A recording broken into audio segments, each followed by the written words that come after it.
Hello বন্ধুরা, কেমন আছো সবাই? আশা করি সবাই খুব ভালো আছো, সুস্থও আছো। তো নিয়ে চলে এলাম একটি নতুন ব্লগ ভিডিও। আপনারা দেখে আনন্দ উপভোগ করুন। এটা হচ্ছে তামিলের একটা জায়গা, ঠিক আছে? তো আমি হসপিটালে যাচ্ছিলাম, যেতে যেতে এর চারিদিকে ভিউটা এত সুন্দর, একটা ভিডিও বানিয়ে নিলাম, ঠিক আছে? এখানকার সমস্ত রাস্তাগুলো এরকম খুব সুন্দর, কারণ এসব জায়গার রাস্তা আমাদের কলকাতার মতো খারাপ হয় না, কারণ এসব হচ্ছে পাহাড়ি অঞ্চল। এসব পাহাড় কেটে কেটে এইসব রাস্তা তৈরি করা, আর পাথরের ওপর দিয়ে রাস্তা তৈরি করা। তো পাথরের ওপর দিয়ে রাস্তা তৈরি করলে এসব রাস্তা তো খারাপ হবে না। আর একটু করে যাবেন, দেখবে শুধু নারকেলের বাগান, ঠিক আছে? কত সুন্দর লাগছে দেখুন। মোবাইলে কীরকম লাগছে বুঝতে পারছি না, তো এমনি ডাইরেক্ট চোখে দেখার মোবাইলে দেখা এমনিতে অনেক পার্থক্য।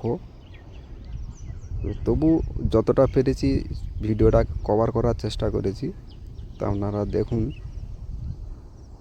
যে কত ফাঁকা ফাঁকা জায়গা। দেখো, আমাদের কলকাতার সাইডে জায়গা নিয়ে গন্ডগোল হয়, এর জায়গার উপরে চলে যায়, ও জায়গার উপরে চলে যায়। আর এখানে জায়গাগুলো দেখুন পুরো ফাঁকা। আর ফের সামনে আর একটা নারকেলের বাগান। আমি যেখানে থাকি এখান থেকে হসপিটালে যেতে 10 মিনিটের রাস্তা। সেই 10 মিনিটের রাস্তায় যেতে যেতে এই ভিডিওটা রেডি করে। আমরাও থাকি যেখানে, সেই জায়গাটাও পুরো ফাঁকা রাস্তা, ফাঁকা জায়গা। ওই দূরে একটা নারকেলের বাগান দেখো। একটা করে নারকেলের বাগানে অন্তত 1000-1100 মতো, তো ছোটো বাগান, তেমন 1000-এর উপরে গাছ আছে। তো আমি একটা নারকেলের বাগানে নারকেল আনতে গিয়েছিলাম। একটা 4 চাকা গাড়ি 7000 করে নারকেল ধরে।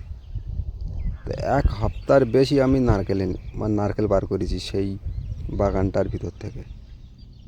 প্রতিদিন 3 গাড়ি করে বার করেছি। তাহলে আর চিন্তা করে দেখুন কতটা নারকেল ছিল।